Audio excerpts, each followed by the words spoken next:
أهلي وأصدقائي مبارك عليكم شهر رمضان، كل عام وأنتم بألف خير.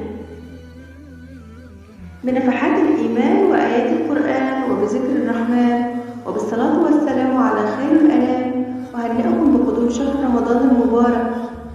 رب ادخل شهر رمضان علينا وأنت راض عنا، واجعله شهر تتبدل فيه ذنوبنا إلى حسنات وهمومنا أفراح وأحلامنا واقع. اللهم بلغنا رمضان يا رب العالمين، كل عام وأنتم بأفضل صحة وأحسن حال.